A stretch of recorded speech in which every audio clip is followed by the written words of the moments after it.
बिस्मिल्लाहिर्रहमानिर्रहीम। आज मैं आपको जिस डिश की रेसिपी बता रही हूँ उसका नाम है कोचा। एक हज़ार की डिश है जो कि नाश्ते में बहुत ज़्यादा इस्तेमाल होने वाली चीज़ है, पसंद की जाती है और ग़िज़ाइयत से भरपूर है। इसके दो मेन इंग्रेडिएंट्स हैं, चना और गेहूँ या गंदम। आपने चना कोई से भी बड़ा या छोटा वाला, इन दोनों में से कोई एक चना हाफ़ केजी या 500 ग्राम लेके आपने रात को उसको भिगोना है। उसमें आधा चम्मच खाने का सोडा मिला के अपने उसको भिगोना है। सुबह आपने सोडा वाला पानी गिरा के दूसरा पानी डाल के चने को उबालना है अच्छी तरह से नरम करके, और गंदम या गेहूँ को अलग से बॉयल करना है। अब आपने क्या करना है, एक अलग से देगची में एक से 1 या हाफ़ कप या 1 कप, आपने हाफ़ कप इज़ बेटर।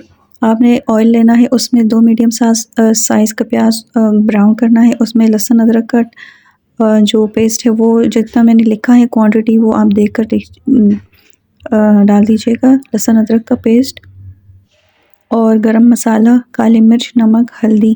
नमक पहले से कम रखिएगा, बाद में अकॉर्डिंगली आप एडजस्ट कर लें।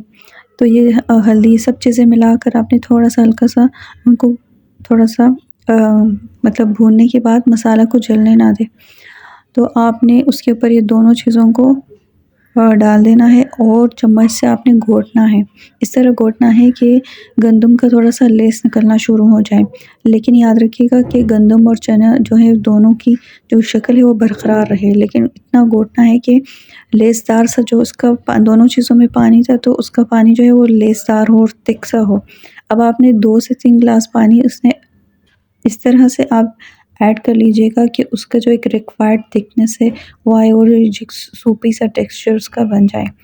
तो आपने इसको बना लिया। अच्छा, मज़ीद इसको एनहांस ओरिजिनली ये इसका वो है रेसिपी, ठीक है।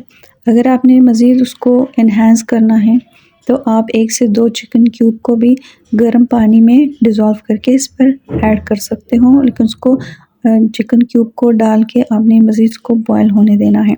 अच्छा, in case of adding chicken cubes या चिकन पाउडर, ये दोनों अल्टरनेटिव्स, चिकन पाउडर भी आप ऐड कर सकते हो।